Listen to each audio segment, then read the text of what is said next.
რუდოლფ შტაინერი, სახარება იოანესგან მე-6 თავი.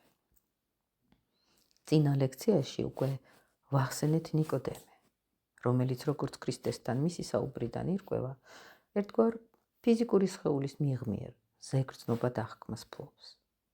ამას იულად გაიგებს ის, ვისაც სახარების სიტყვების გაგება შეუძლია.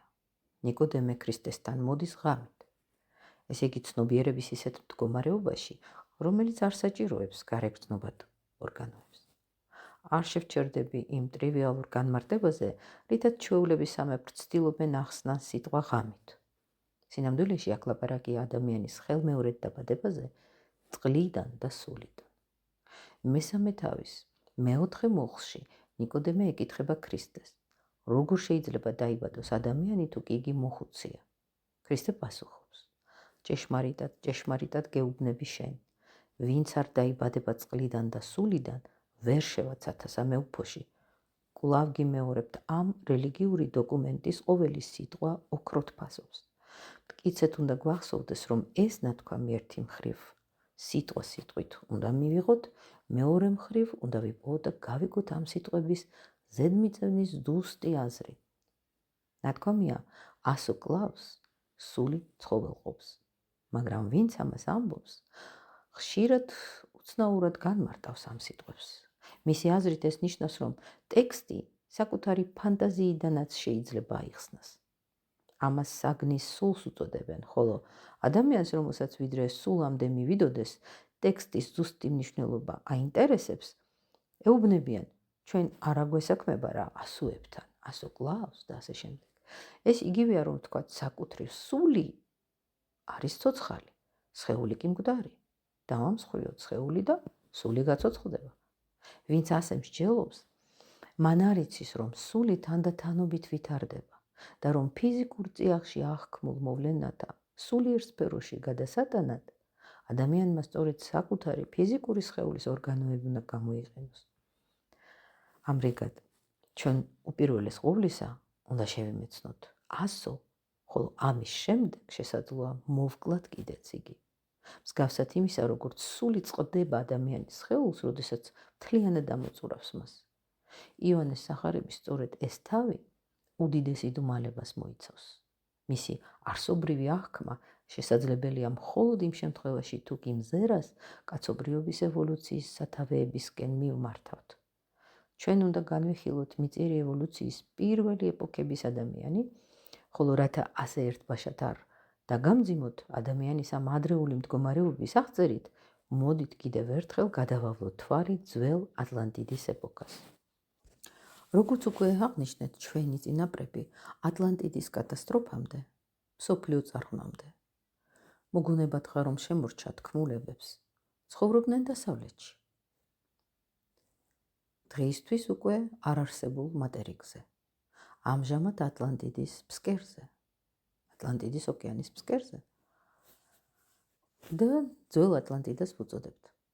როდესაც ატლანტიდის ბოლო, სულ უკანასკნელ პერიოდს ვიკვლევთ, ვრწმუნდებით, რომ იმ უშორესი წარსულის ადამიანი, გარეგნული იერი, დიდად არ განსხვავდება დღევანდელი ადამიანისგან.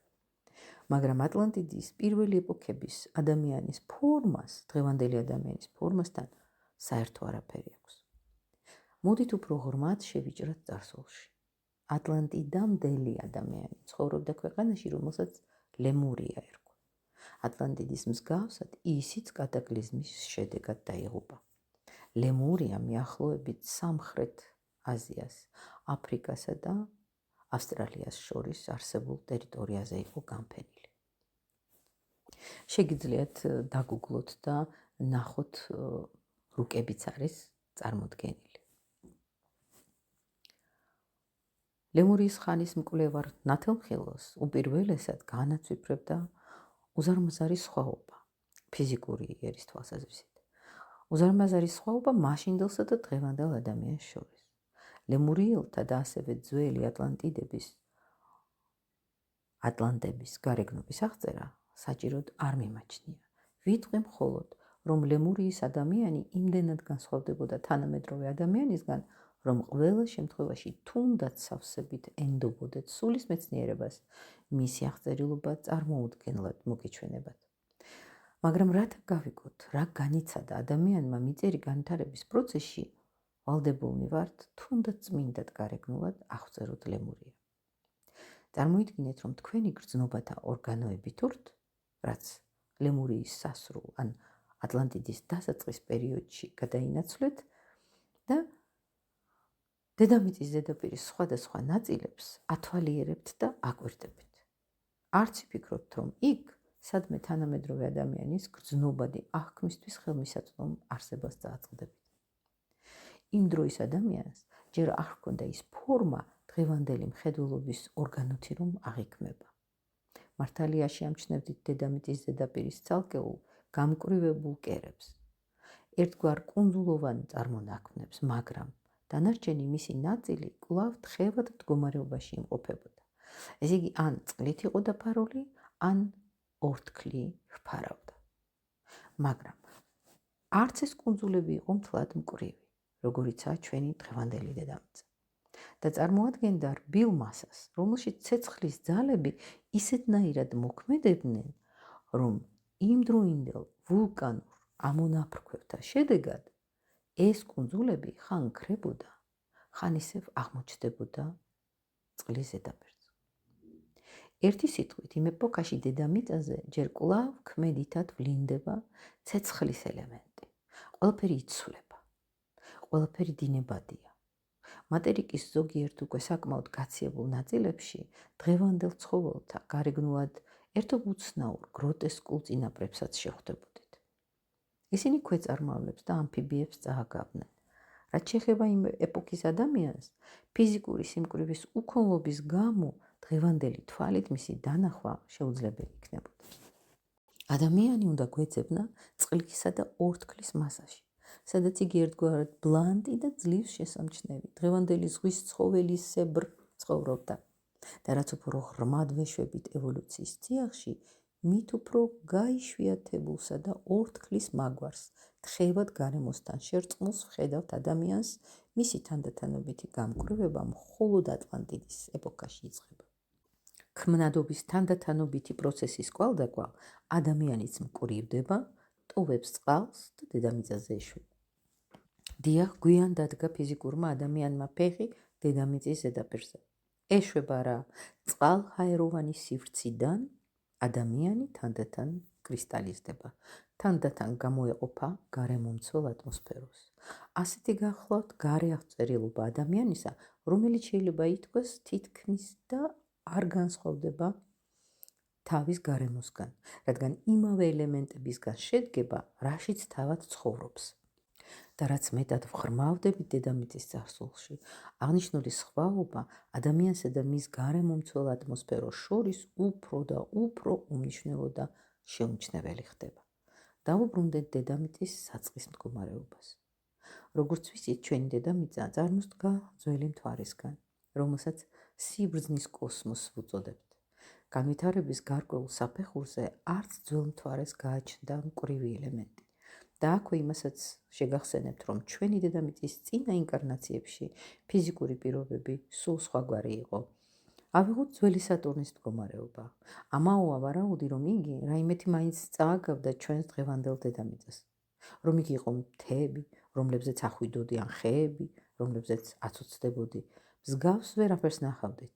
თუკი ძველ სატურნს მისი განვითარების შუა წელში მსოფლიო სივრცეებიდან მივიახლებოდით, ციურ სხეულს ნამდვილად ვერ დავინახავდით. მაგრამ მაინც შევიგრძნობდით რაღაც განსხვავებულს თითქოს და თავი ერთგვარ ღუმელში ამოგვაყოფინესო. ძველი სატურნის ერთადერთი რეალობა გახდათ ის, რომ მას გარემომცველი ატმოსფეროსგან გამორჩეული სითბური მდგომარეობა ჰქონდა. გამორჩეული სითბური მდგომარეობა. სხვაგვარად ძველი სატურნის აღქმა შეუძლებელი იყო. თანამედროვე ფიზიკისგან განსხვავებით, ოკულტიზმი მატერიის არა სამ, არამედ გაცილებით მეტ მდგომარეობას განარჩევს. ფიზიკოსისთვის არსებობს მატერიის სამი მდგომარეობა: მკვრივი, თხევადი და გაზისმაგვარი. მაგრამ სატურნისთვის გაზისმაგვარის სიმკვრივეც ჯერ უცხო იყო. გაზისმაგვარი მდგომარეობა სიმკვრივის თვალსაზრისით ბევრად აღემატება ძველი სატურნის მაქსიმალურ სიმკვრივეს. ოკულტიზმში სითბო განისაზღვრება როგორც მატერიის მეოთხე სუბსტანციური მდგომარეობა და არა მხოლოდ მატერიის მოძრაობა. და აი, ძველი სატურნი მხოლოდ სითბოსგან შედგებოდა და სატურნიდან მზეზე გადასვლისას ჩვენ იმავდროულად ამ უძველესი ცეცხლოვანი პლანეტის სიმკვრივესაც შევიგრძნობთ. მზე ჩვენი პლანეტის პირველი გაზის მაგვარი ინკარნაცია გახლავთ. მთვარე კიდევ უფრო მეტად მკვრივდება და დინებად სითბოდ იქცევა. მთვარე ბოლომდე მხოლოდ მაშინ გამკვრივდა, როდესაც მას მზე გამოეყო. მაგრამ საკუთრივ მთვარის ზოგადი მდგომარეობა, ვიდრე იგი მზესთანაა შეერთებული, შეიძლება განისაზღვროს როგორც დინებადობა. რასაც დღეს მინერალურ დედამიწას ვუწოდებთ, მინერალები, კლდოვანი მასები და სავარგულები ძველ მთვარეზე არ არსებობდა. სავარგული, ვინც არიცით, ეს მიწებია, ტერიტორიებია იგივე. და ეს ყოველივე უკვე ჩვენს პლანეტაზე, დედამიწაზე დაკრისტალდა. არსებობის დასაწყისში დედამიწას კვლავ კიდევ ერთხელ უნდა განემეორებინა თავისი წინასტადიები. აი ეს ძალიან მნიშვნელოვანია, კიდევ ერთხელ გავიმეორებ, რომ აი არსებობის დასაწყისში დედამიწას კვლავ კიდევ ერთხელ უნდა განემეორებინა თავისი წინასტადიები. კოსმოსის ყოველი სხეული და ყოველი არსება განვითარების ახალ ფაზაში შესვლისას აუცილებლად იმეორებს თავის ადრეულ მდგომარეობებს. ასევე ჩვენმა დედამიწამაც სწრაფად გაიარა სატურნის, მზის, მთვარის მდგომარეობები. მთვარის სტადიის განმეორებისას დედამიწა ორთქლნარევი წყლისგან შედგებოდა. ეს რა თქმა უნდა არ იყო დღევანდელი წყალი, არამედ ერთგვარი დინებადი სუბსტანცია, რომელიც იმ პერიოდის დედამიწის მაქსიმალურ სიმკვრივეს წარმოადგენდა. მსოფლიოს სივრცეში განუღრილი თხევადი მასა გახლდათ არა დღევანდელი წყალი, არამედ გაზისა და სითხის ნაზავი, რომლის შიგნით უკვე იმყოფებოდა ადამიანი. მას შეეძლო ეარსება ამ სფეროს წიაღში, რადგანაც ჯერ არავითარი მკვრივი სუბსტანცია არ გააჩნდა. დღევანდელი ადამიანის შემადგენელ წევრთაგან ამ სფეროში იმყოფებოდა მე და ასტრალური სხეული. მაგრამ ღვთაებრივ სულიერ არსთა წიაღ დავანებულნი, ისინი ვერ შეიგრძნობდნენ თავს დამოუკიდებელ არსებად. ვერ შეიგრძნობდნენ განცალკევებას იმ არსებისგან, რომლის სხეული თხევად და ორთქლის მაგვარ დედამიწას წარმოადგენდა. და აი ადამიანთა ასტრალურ სხეულებში, რომელთაც უკვე გააჩნდათ მე, ნელ-ნელა ღვივდება ადამიანის უნაზესი და უფაქიზესი აღმონაცენი. ეს გამოსახულია პირველ სქემაზე. ხა მე სქემას რა თქმა უნდა ვერ წარმოგიდგენთ, მაგრამ ძალიან მარტივი სქემებია. ასტრალური სხეული დახატულია როგორც რკალი და ცენტრში არის შავი წერტილი. და წერია, ეს არის, ესე იგი, გარეთ არის წყალი და ჰიპერბორიული ეპოქა. ადამიანური სხეული წერტილის სახით არის ცენტრში. სხეულებრიობის ჩანასახები. და გარეწრე დედამიწის თხევად სფეროში მოქცევას გამოხატავს, უпростоრედ დედამიწის თხევად სფეროში მოქცეული უხილავი ასტრალური სხეული და მე, რომლებიც თავის შიგნით თავადვე ქმნიან ადამიანის ფიზიკური სხეულის პირველ ჩანასახს, რომელიც ეთერულ სხეულთან ერთად სრულიად გაიშვიათებულ სიფრიფანა მდგომარეობაში იმყოფება. ნათამხილველური გამოკვლევა ცხადყოფს, რომ ფიზიკური და ეთერული სხეულების პირველ ჩანასახები გარემოცულია ასტრალური სხეულით და მეთი. რკალით არის წარმოდგენილი ნახაზზე. ეს გახლავთ ის, რაც დაძინებისას საწოლში რჩება, ანუ თქვენი ფიზიკური და ეთერული სხეულები. როგორც ასტრალური სხეულითა და მეთი ერთიანად გარემოცული ადამიანის პირველი ჩანასახი. წყალნაზავი ორთქლის მასა თანდათან მკვრივდება.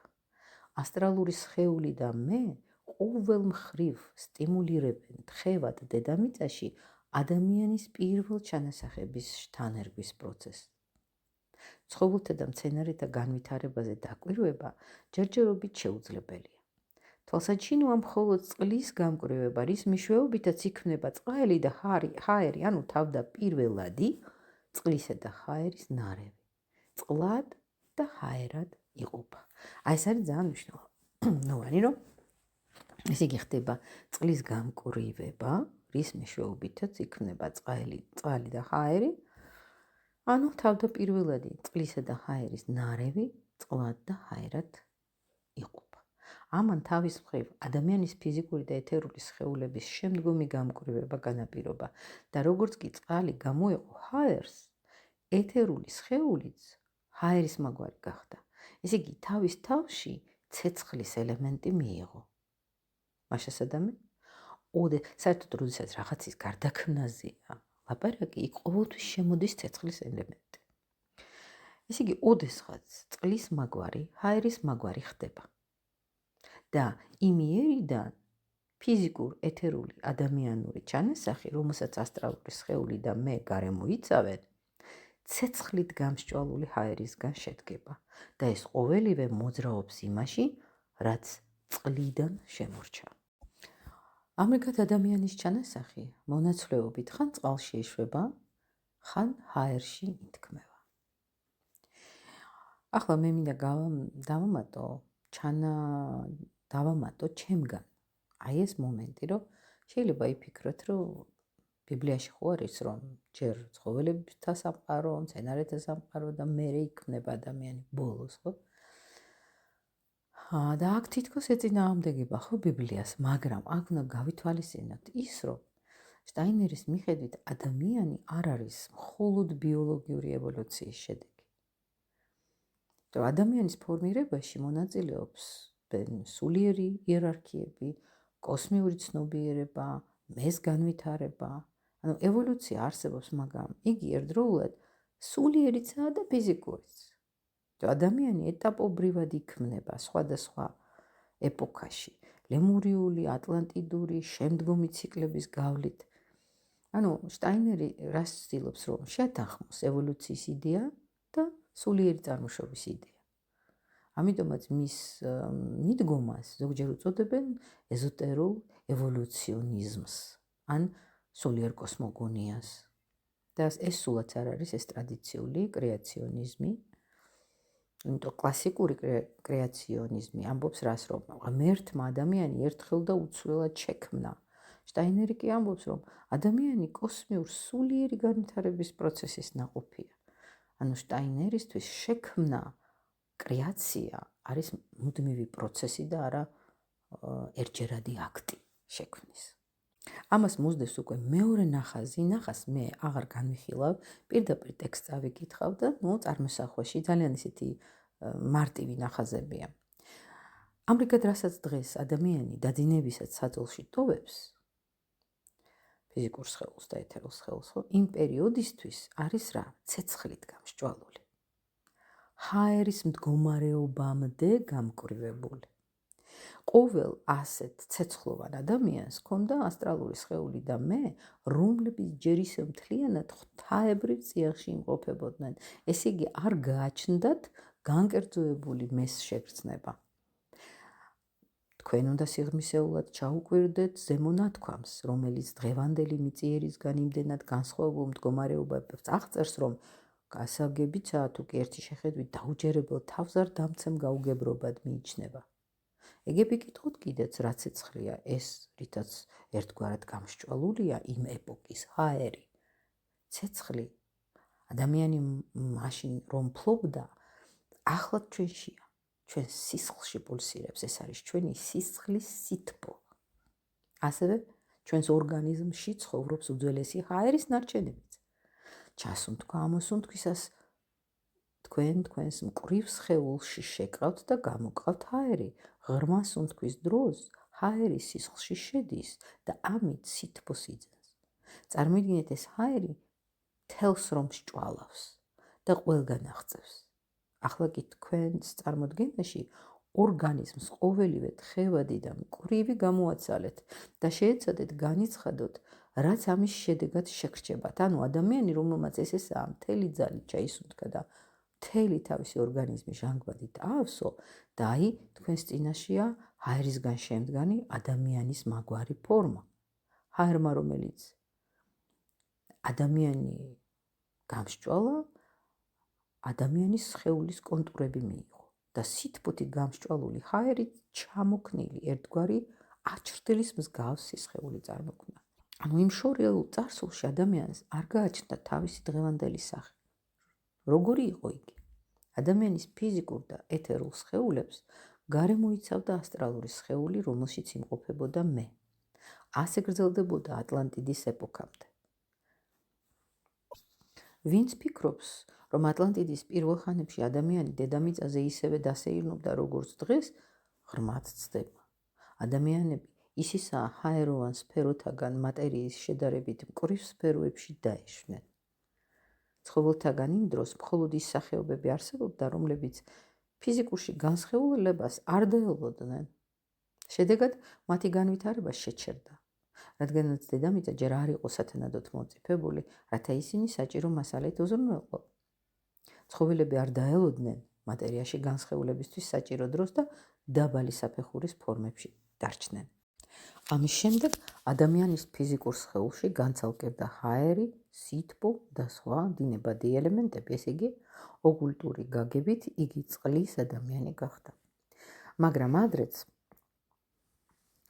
ხომ წყლის ადამიანი იყო? ვიკითხავთ თქვენ. ეს ასე არ არის. საქმე ის გახლავთ, რომ ადრე დედამიწა იყო წყლის სფერო, რომელშიც ასტრალური სხეული და მე მხოლოდ სულიერად არსებობდნენ. ისინი წყალში დაცურავდნენ როგორც სულიერი არსებები და ერთმანეთისგან არ იყვნენ გამოყოფილი. ჩვენ კი აქ იმ პუნქტს ვიხილავთ, როდესაც წყალში ერთგვარი თონთლო ბლანტი მასის სახით ადამიანის ფიზიკური სხეული მოინიშნება. თქვენ რომ ცურვით გაგევლოთ ეს პირველჩენილი ზღვა, დაინახავდით წყლისგან შემდგარ გამჭვირვალე სხეულებს. დიახ, ასე გამოიყურებოდნენ დასაწყისში ადამიანები. ესე იგი, წყლისგან შემდგარი გამჭვირვალე სხეულები, რომელთა სხეულს შეადგენდა წყალი, ხოლო ასტრალური სხეული და მე კვლავაც ნებისად დაივანებდნენ ღვთაებრივ სულიერ არსთა წიაღში. მათ შეგნებაც სხვაგვარი თანამედროვე ადამიანის შეგნებისგან სრულიად განსხვავებული ჰქონდათ. ჯერ არ იყო გამიჯნული დღისა და ღამის ცნობიერება, ანუ არ არსებობდა ღამის არაცნობიერი და დღის ცნობიერი მდგომარეობები. ღამით ღვთაებრივ სულიერში დავანებული ადამიანი ასტრალურ შეგნებას ფლობდა. დღე, როდესაც იგი თავის თხიერ ფიზიკურ სხეულში შემოდიოდა, მისთვის იყო ღამე, ხოლო როგორც კი იტოვებდა ფიზიკურ სხეულს, თვალის მომჭრელ ასტრალურ ნათელს ერთვოდა.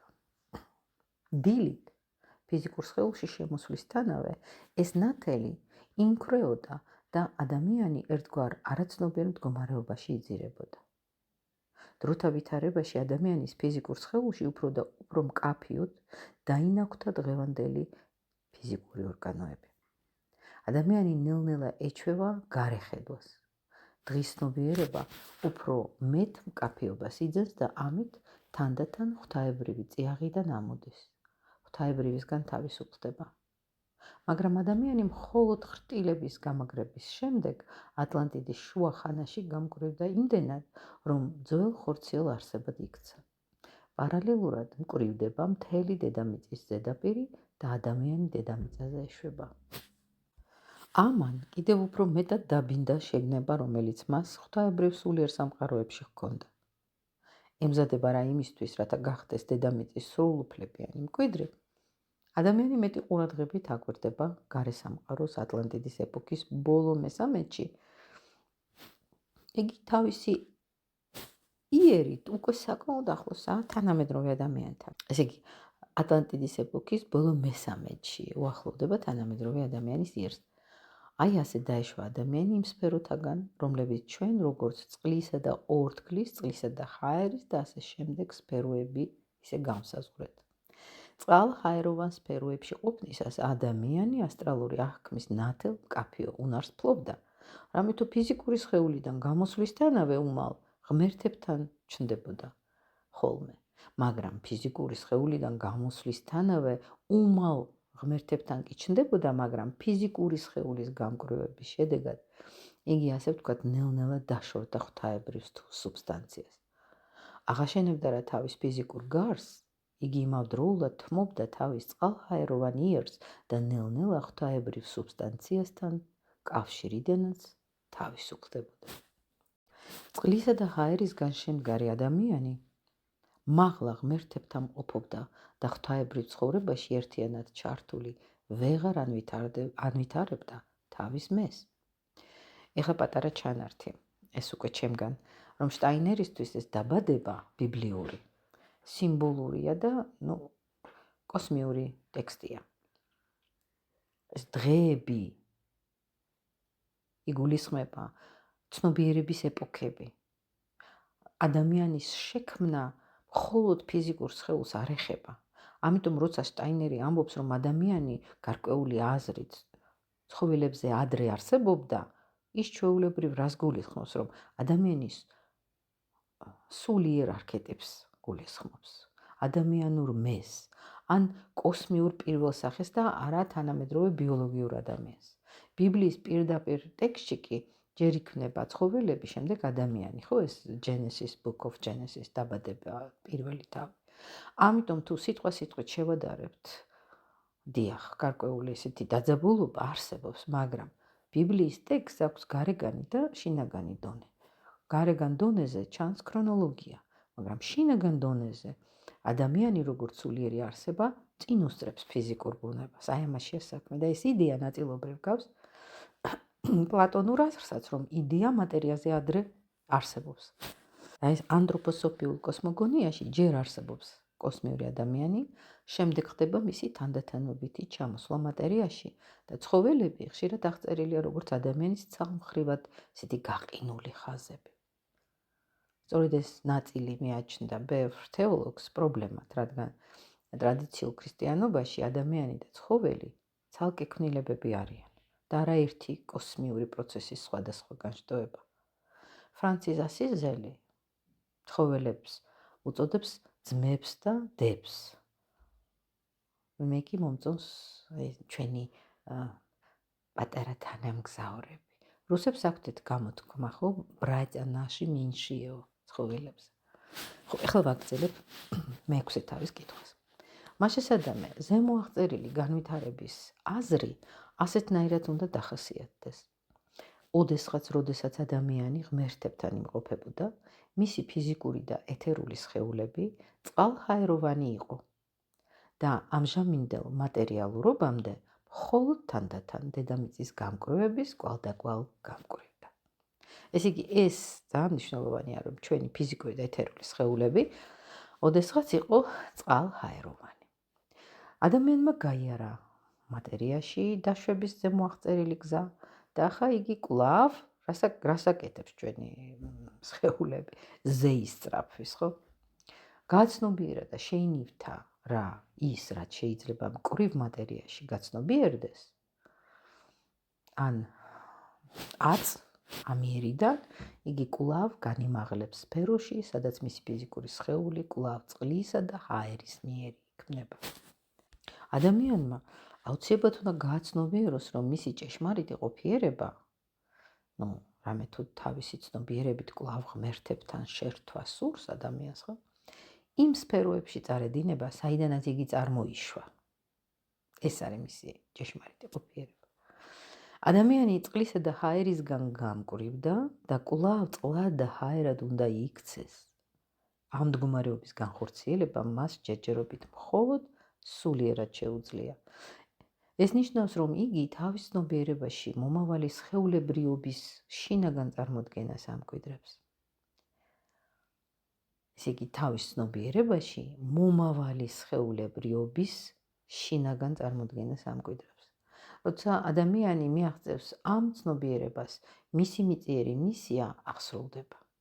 რას ნიშნავს ეს? ეს ნიშნავს, რომ ოდესღაც ადამიანი არა ხორცისგან, არა მიწისგან, არამედ ჰაერისა და წყლისგან უნდა აღორძინდეს. სახარების სიტყვა წყალი უნდა გავიგოთ როგორც წყალი, მაგრამ თან პნევმა. პნევმა, რასაც დღეს თარგმნიან როგორც სულს. უпростоრად, ესე იგი, სიტყვა წყალს ვიგებთ ისე, როგორც არის, მაგრამ სიტყვა პნევმას, რომელსაც თარგმნიან როგორც სულს, უნდა გავიგოთ როგორც ჰაერი. ჰაერს ნიშნავს პნევმა. უბრალოდ თარგმნიან როგორც სულს. და ჩვენს გაუგებრობის თავიდან ასაცილებლად ეს სიტყვა უნდა ვთარგმნოთ როგორც ჰაერი, ანუ ორთქლი. ასე რომ ნიკოდემესთან საუბრისას ნათქვამი ფრაზა ჭეშმარიტად გეუბნები შენ, ვინც არ დაიბადება წყლისა და ჰაერისგან, ვერ შევაცათა სასופველში, აი ქრისტე მიუთითებს ადამიანის მომავალ მდგომარეობაზე, რომელიც მან უნდა მოიპოვოს. ეხა ისევ ჩემ ჩანართს გავაკეთებ, ხო? აი მერწყული ეს ჰაერის ნიშანია, მაგრამ წყალი მიაქვს და წყალს ასხამს, ხო? თითქოს გაერთიანებულია, ხო, წყალი და ჰაერი. ეხა ვაგრძელებ კითხვას. ასე რომ ეს საუბარი ჩვენი ევოლუციის უღრმეს საიდუმლოს ხსნის. საჭიროა მხოლოდ სწორად გავიგოთ, ესე იგი, ანთროპოსოფიულ მონაცემებს შევუსაბამოთ სიტყვათა მნიშვნელობა. ენაში ჯერ კვლავ შემონახულია ადვილად ორთქლებად ნივთიერებათა სახელწოდება გეისტერ. თავიდან სიტყვა პნევმა ჰაერს ნიშნავდა. აქ ჩანს თუ რაოდენ მნიშვნელოვანია გვესმოდეს სახარებისეული სიტყვების ზუსტი აზრი, რომელშიც მისი საოცარი სულიერი მნიშვნელობა იკითხება. ახლა კი ევოლუციის მეორე ფაქტზე შევჩერდეთ. ავიღოთ ის მომენტი, ადამიანის ასტრალური სხეული და მე ღვთაებრივ ასტრალურობის წიაღში რომ იყვნენ დაძირულნი. მთელი შემდგომი განვითარება, თუ კი მის დინებას დავაკვირდებით, ისეთნაირად ხორციელდება, რომ სქემატურადაც შეიძლება აისახოს. თავიდან ადამიანის მთელი ასტრალურობა ზოგად ასტრალურში იყო შთაბეჭდილი.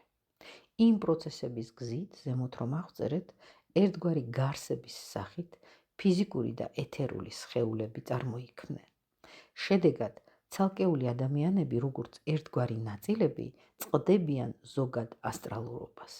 ეს იმას ჰგავს თხევადი სუბსტანციიდან მისი ცალკეული ნაწილები რომ ამოვიღოთ.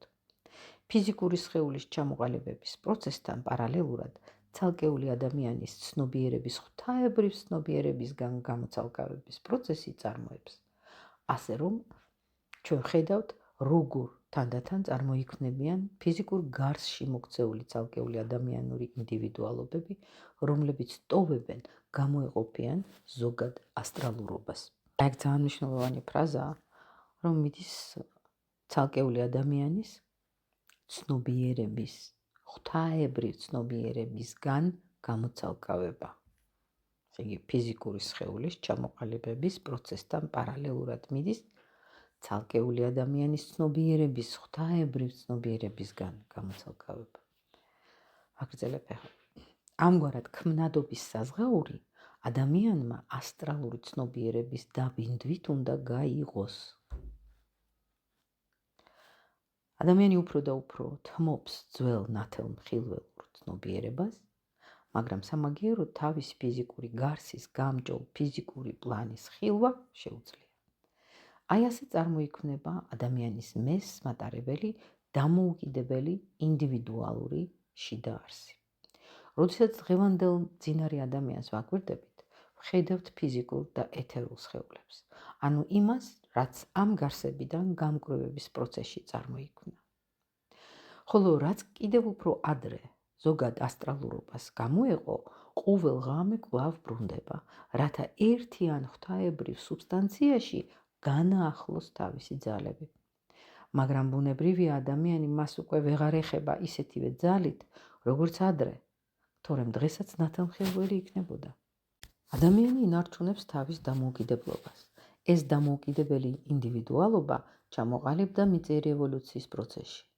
საკითხავია, რას უნდა უმადლოდეს თავის განკერძოებულ არსებობას ადამიანის ის ნაწილი, რომელიც განმამტკიცებელ ძალებს თავის ყოფიერებას ფიზიკურ ეთერული სხეულის მიღმა ეძებს. ამას იგი დედამიწის ევოლუციის მანძილზე თანდათანობით წარმოქმნილ ფიზიკურ და ეთერულ სხეულებს უნდა უმადლოდეს. მათ დაბადეს ის, რაც დღისით ფიზიკურ სამყაროში შემოდის და გარეგრძნობათა ორგანოებით განჭვრეტს მას, ხოლო ღამით არაცნობიერ მდგომარეობაში იძირება, რადგანაც როგორც ზემოთ ითქვა, ადამიანი გამოეყო იმ მდგომარეობას, რომელშიც ადრე იმყოფებოდა. ოკულტიზმის ენაზე მიწიერი ადამიანი არის ის, რაც დაძინებისას საწოლში რჩება. სწორედ ეს გახლავთ ადამიანი. ხოლო რაშიც დღე-ღამ შთაბეჭდილია მე და რაც ფიზიკური და ეთერული სხეულებიდან იშვა, ღვთისშვილად, ანუ ძე-კაცისად იწოდებოდა.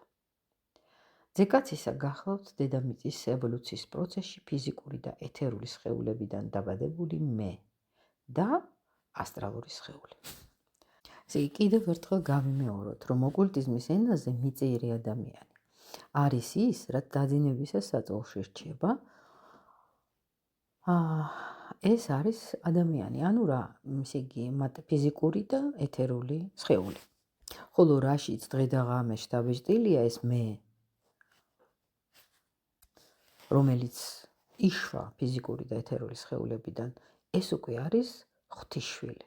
ანუ ამას ეწოდება ძე-კაცისა. იმ მეს, რომელიც დღეს და ღამეც შთაბეჭდილია ჩვენში. ანუ ძე-კაცისა ეს არის დედამიწის ევოლუციის პროცესში ფიზიკური და ეთერული სხეულებიდან დაბადებული მე და ასტრალური სხეული. ესე იგი, მე და ასტრალური სხეული არის ძე-კაცისა. ფიზიკური და ეთერული სხეული ეს არის მიწიერი ადამიანი. ესე იგი, გამოდის ძე-კაცისა ტექნიკური გამონათქვამია. რისთვის მოვიდა ქრისტე დედამიწაზე? რა შეძინა ქრისტეს იმპულსმა დედამიწას? ხსენებული ძე-კაცისა, რომელიც გამოეყო ღვთაებრივ წიაღს, გამოთავისუფლდა კავშირიდან, რომელშიც მანამდე არსებობდა და ამის სანაცვლოდ ცნობიერება შეიძინა დედამიწაზე ჩამოსული ქრისტეს ძალით, კვლავ უნდა დაუბრუნდეს სულიერ ცნობიერებას. თავისი გრძნობად ფიზიკური ორგანოებით მან არა მარტო უნდა აღიქვას ფიზიკური გარემოცვა, არამედ თავისივე საკუთარი შინაგანი არსობრიობის მეშვეობით მასში კვლავ უნდა დაინთოს ეს ღვთაებრივი ყოფიერების შეგნება. ანუ დედამიწაზე მოვლინებული ქრისტეს ძალით, ეს ძე-კაცისა, ანუ ჩვენი მე და ასტრალური სხეული, კვლავ უნდა ამაღლდეს ღვთაებრიობამდე. ადრე ღვთაებრივ სულიერი სამყაროს განჭრედა მხოლოდ ძველ მისტერიათა ცალკეულ ხელდასხმულთ, რჩეულთ შეეძლოთ. ამ ადამიანებისთვის არსებობდა ერთი ასეთი ტექნიკური გამონათქვამი, რომ მათ ვისაც ღვთაებრივ სულიერ სამყაროთა ჭვრეტა და მოწმობა შეეძლოთ, გველებს უწოდებდნენ. გველები, ძველ მისტერიული ხელდასხმულები, ქრისტე იესოს წინამორბედნი იყვნენ. მოსემ თავისი სულიერი ძალმოსილება განაცხადა, როდესაც ხალხის წინაშე სულიერ ხედვას დაუფლებულ ადამიანთა განმაღლების სიმბოლო გველი ამართა. ესე იგი, გველი ეს არის სულიერ ხედვას დაუფლებული ადამიანების განმაღლების სიმბოლო. ქრისტეს ძალამ კი ყოველ ადამიანის შვილს შესაძლებლობა მიანიჭა მიაღწიოს იმას, რაც ადრე ერთეულების ხვედრი იყო. ამას ნიშნავს ნიკომედესთან საუბარში ნათქვამი ქრისტეს სიტყვები და როგორც მოსემ ამართა გველი უდაბნოში, ასე უნდა ამაღლდეს ძე-კაცისა. აქ ქრისტე, ესე იგი ძე-კაცისა რა არის, ხო ეს ასტრალური სხეული და მე. აქ ქრისტე იყენებს იმ დროისთვის ნიშანდობლივ გამონათქვამს. თუ კი ზედმიწევნით ზუსტად გავიაზრებთ ამ სიტყვებს, ჩვენს ცნობიერებაში ანთროპოსოფიული მოძღვრების ჭეშმარიტი არსი გამოიკვეთება. წარსულში მე ვარ მოძღვრებას მხოლოდ მაუწყებლობის სახით შეეძლო არსებობა. ადამიანებს მხოლოდ ხელდასხმულთა გარეგნულ ავტორიტეტზე დაყრდნობით შეეძლოთ რაღაც გაეგოთ მე ვარ ძალის შესახებ, რომელიც ყოველ ცალკეულ ადამიანში უნდა განვითარებულიყო. და ამაზეც ხაზგასმით მიგვეთითება. ჩვენ დავინახეთ, რას ნიშნავს მე ვარ იოანეს სახარებაში. საკითხავია, როგორ შემოდიოდა, როგორ მიეწოდებოდა კაცობრიობას მე ვარ. არსებობდა თუ არა მის შესახებ რაიმე წინასწარმეტყველება. სიმართლეა ის, რომ ძველ აღთქმაში წინასწარმეტყველურად მიეთითება იმაზე, რაც მე ვარ განსხეულებულმა. შემდგომში ადამიანებს იმპულსის სახით გადასცა. მე ვარ განსხეულებული, ეს რა თქმა უნდა ქრისტეა და მასზე წინასწარმეტყველურად ძველ აღთქმაში მიეთითება. გავიხსენოთ, რომ რაც დროში ხდება და დროში ვლინდება, ნელ-ნელა და თანდათანობით უნდა მომზადდეს. და როგორც ბავშვი დედის წიაღში, ასე თანდათან უნდა მომწიფებულიყო ძველ მისტერიებსა და ძველი აღთქმის მიმდევრებში ის, რაც ქრისტემ მოიტანა. ხოლო რაც ძველი აღთქმის მიმდევრებში და ძველ იუდეველებში ვითარდებოდა, თავის მხრივ მომზადდა ძველ ეგვიპტეში, რომლის უდიდეს ხელდასხმულთათვის ცნობილი იყო ყველაფერი, რაც კი დედამიწაზე უნდა მომხდარიყო. მოგეხსენებათ, ეგვიპტელები წარმოადგენდნენ პოსტ-ატლანტიდური რასის მესამე ქვე რასას, რომელშიც თანდათან ვითარდებოდა მე ვარ ცნობიერების სრული იმპულსი. ეგვიპტე იყო ერთგვარი დედობრივი წიაღი, გარეგნული გარსი იმისა, რასაც მე ვარ ეწოდება. მაგრამ იგი ჯერ არ იყო დაუფლებული იმ სიმაღლეს, რომ თავისი არსიდან წარმოეშვა ქრისტეს პრინციპი და ამის გამო მას გამოეყო ებრაელი ხალხი. ბიბლია გვიამბობს, როგორ აირჩიეს განსხეულებული მე ვარ ღმერთის მაუწყებლად ეგვიპტელთა შორის მოსე. მაგრამ მოსეს ეს უწინარესად უნდა ეუწყებინა მათთვის, ვისაც ამის გაგების უნარი ჰქონდა. მას უნდა განეცხადებინა, რომ სიტყვები მე და მამა აბრაჰამი ერთია, შეიძლება სიტყვებით მე და მამა ერთია. ესე იგი, მე და სამყაროს სულიერი პირველსაწყისი განუკვეთელი მთელია. ძველი აღთქმის აღსარებელთა უმრავლესობა ხალხის კრებით სამშინველს მიმართავდა და ცალკეული ადამიანი საკუთარ თავს ამ კრებითი სამშინველის ღვთაობრიობაში ჩაძირულს შეიგრძნობდა. მაგრამ მოსემ, როგორც ძველი ადათის ხელდასხმულმა, ქრისტეს მოვლინება იწინასწარმეტყველა. ესე იგი, სხვაგვარად რომ ვთქვათ, მოსემ იწინასწარმეტყველა, რომ არსებობს ღვთაებრივი პრინციპი, რომელიც იმ სისხლის მიერ პრინციპზე მეტია, თაობიდან თაობას რომ გადაეცემა. მართალია აბრაჰამიდან მოყოლებული ღმერთი სისხლიდან მოქმედებს, მაგრამ ეს არის სისხლისმიერი მამა, გარეგნული გამოცხადება სულიერი მამისა. მოსემ მიმართა ღმერთს. ვინ ვარ მე, რომ ფარაონს ვეახლო და წამოვიყვანო ისრაელი ანელნი? დაუპასუხა ღმერთმა, მე ვიქნები შენთან და აჰა შენ ნიშანი, რომ ჩემი გაგზავნილი ხარ. როდესაც ჩემ ხალხს ეგვიპტიდან გამოიყვან, თაყვანი ეცით ღმერთს ამ მთაზე. და უთხრა მოსემ ღმერთს, აი მე მივალ ისრაელის შვილებთან და ვეტყვი მათ, თქვენი მამა პაპის ღმერთმა გამომგზავნა მეთქი, მაგრამ თუ მკითხეს რა ჰქვიაო ამ ღმერთს, რა ვუპასუხო, ეს გამოსვლაშია მესამე თავი მეათე მუხლი. მოსემ წინასწარმეტყველურად უნდა აუწყოს უმაღლეს ღმერთზე, რომელიც ვითარცა უმაღლესი პრინციპი მამა აბრაჰამის ღმერთის წიაღში ცხოვრობს.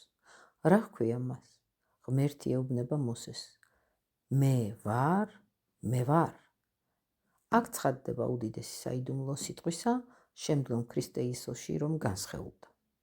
უთხრა ღმერთმა მოსეს, ასე უპასუხე ისრაელიანელთ, ეს განმიცხადა მან, ვინც არის მე ვარ. ასეთია ტექსტის ამ მონაკვეთის სიტყვა-სიტყვითი თარგმანი. სხვაგვარად რომ ვთქვათ, სისხლისმიერი სახელის ფუძეში დებული სახელი არის მე ვარ, რომელიც იოანეს სახარებისეულ ქრისტეში განსხეულებული გვევლინება. და კიდევ ღმერთმა უთხრა მოსეს, ასე გადაეცი ისრაელიანელებს, უფალმა თქვენი მამა პაპის ღმერთმა, აბრაჰამის ღმერთმა, ისაკის ღმერთმა, იაკობის ღმერთმა გამომგზავნა თქვენთან. რასაც აქამდე მხოლოდ გარეგნულად ხედავდით, რაც თქვენ სისხლში ჩქეფთა, არის მე ვარ, თავისი უშინაგანესი აზრით.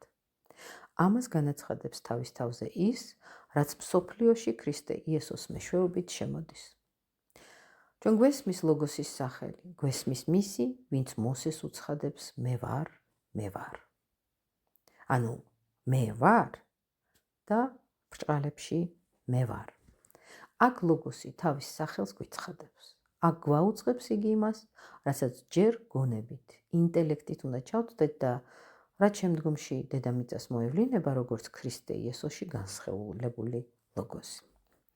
ახლა იმ გარეგნულ ნიშანსაც შევხედოთ, ლოგოსი რომ გარდმოუვლენს ისრაელიანელთ, რამდენადაც მათ ძალუძთ აზრობრივ მოიცვან იგი. ეს გარეგნული ნიშანი გახლავთ მანანი. იდუმალთმეტყველების მცოდნეებმა იციან, რომ ეს სიტყვა იგივეა, რაც მანასი, ანუ თავად სული.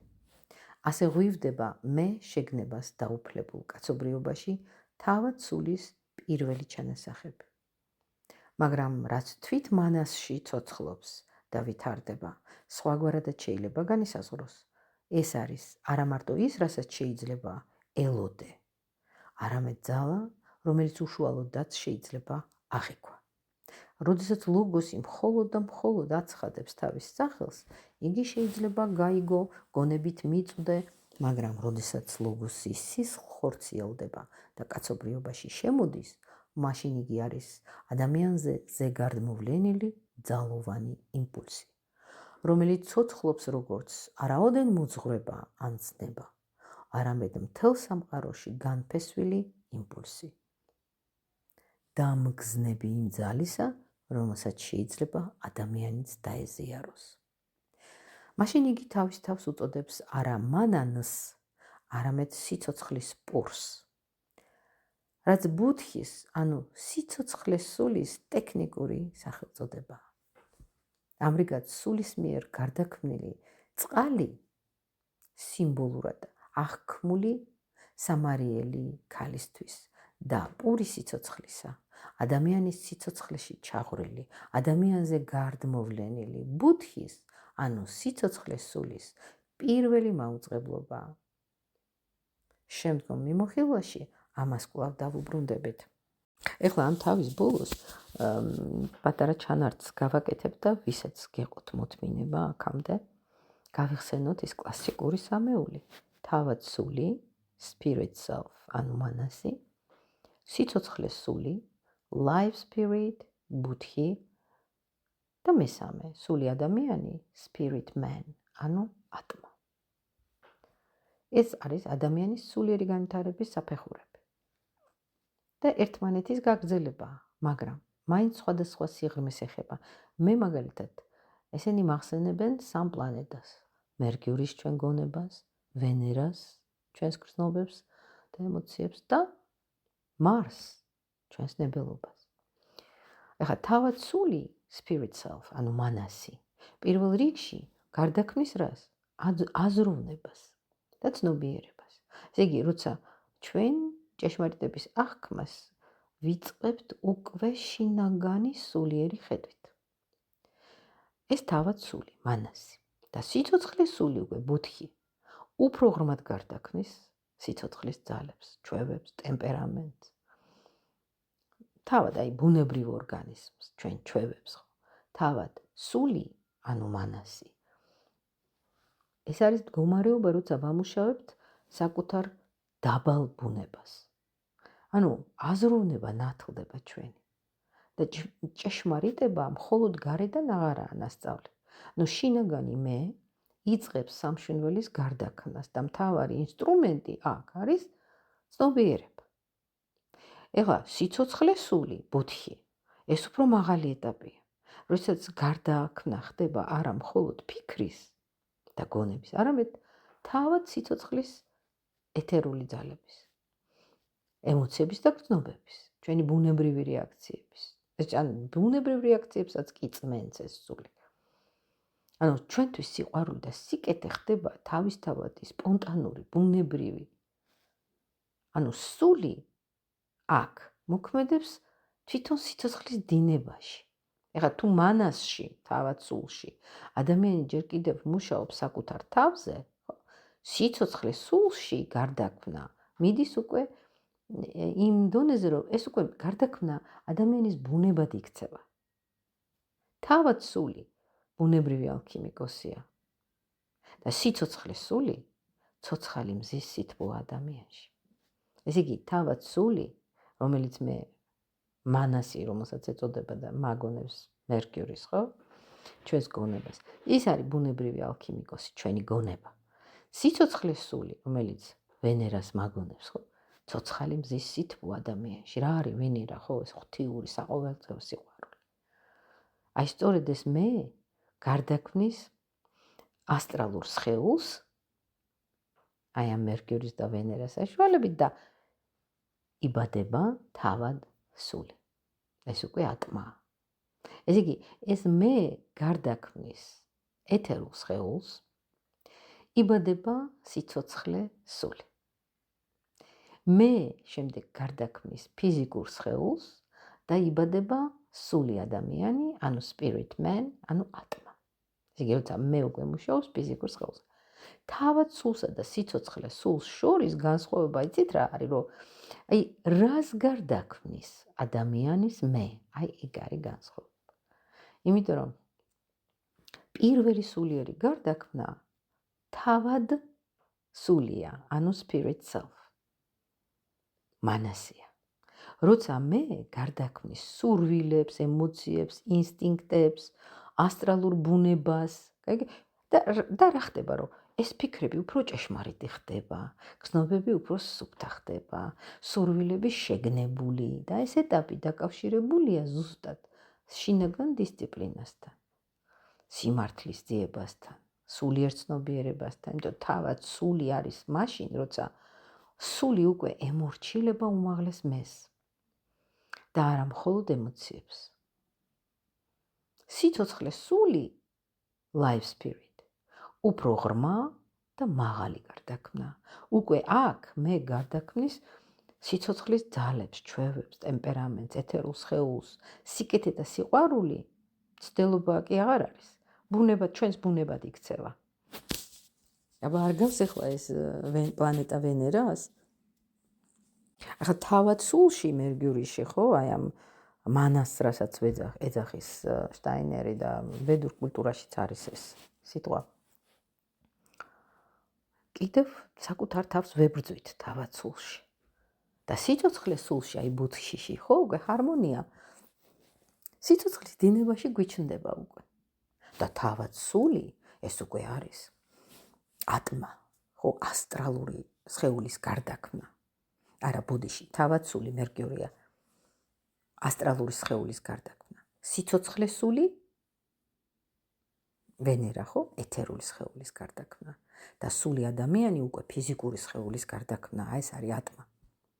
თავად სული შინაგანი მოწაფეა. შენ თავზე მუშაობ. სიცოცხლე სულში უკვე შინაგანი მკურნალი და სიცოცხლის მატარებელი ჩნდება შენში და ერთმანეთის გაგრძელებებია ეს ორი. ანუ თავად სული, სიცოცხლე სული. ესე იგი, ჯერ ცნობიერება იწმინდება, ეს მერკიურიანული, ეს გონების მუშაობა, მერე სიცოცხლე ნათდება, ვენერიანული ეფექტია და ბოლოს მატერია სულიერდება. ეს არისო ვულკანიო, მაშინ მარსი არ იყო, ხო, და ვულკანი, მაგრამ რეალობაში, მარსიც არის რა. იმიტომ რომ ხა რა განსხვავებაა მარსი თუ არის უფრო ბრძოლად დაპირისპირება, ხო? ანუ აი სურვილის ცეცხლია და გარეძალაა და ვულკანი ეს არის უკვე გასულიერებული ნება რა, შინაგანი ცეცხლი და შემოქმედებითი ძალაა. ანუ მარსი მაინც ჯერ კიდევ მეომარია საერთოდ ასტროფსიქოლოგიაში მარსი ჩვენი ნებელობაა, ხო? რწმენაც არის მისწრაფება, ჩვენი აი მოქმედების мотиваციასაც გამოხატავს და მეომარი ის არის რა პლანეტა და ვულკანი უფრო ესეთია რა, სულიერი მჭედელი, რასაც ქვია. ამიტომ აი სული ადამიანი, ხო, ვულკანთან უფრო კარგად ჭდება. ამიტომ ხდება ფიზიკური ბუნების გარდაქმნა, ანუ ნებისმრულყოფა, მატერიის შიგნიდან გამოჭედვა მიდის. მარსი ხმალია რა და ეხა ვულკანი კიდე სამჭედლო რა, ხმლის, აი ეს ლამაზად ესე რო ვთქვათ. სადაც უკვე ხმალი იქმნება. ან მარსი შეგვიძლია ვთქვათ, რომ ეს არის ქვედა ნების ცეცხლი და ვულკანი უმაღლესი ნების ცეცხლი, ესეც შეგვიძლია ვთქვათ. მარსი თუ ეს არის დაუმუშავებელი ნება, მერკიური ეს არის ცნობიერების გაწმენდა, ვენერა გასხივოსნებული სიცოცხლე და ვულკანი ეს უკვე სრულიად გასულიერებული ნება და მატერია. მაგრამ ამ ყველაფრის შუაში, ცენტრში არის რა თქმა უნდა მე, ანუ მზე. ესე იგი, თავად სული მერკიურის რო ვამსგავსებ, ეს არის თითქოს გაწმენდილი სარკე. სიცოცხლეს სული, ანუ ბუთხი, ვენერას რო ვამსგავსებ, ცოცხალი ნათება. ხოლო სული ადამიანი, მარსი ვულკანი, ეს არის ცეცხლში გარდაქმნილი მატერია. ანუ წმინდა ცეცხლით გარდაქმნა რეალურად და რა თქმა უნდა, მე ეს არის მზე, საიდანაც ეს ყველაფერი ინთება. მადლობა ყურადღებისთვის.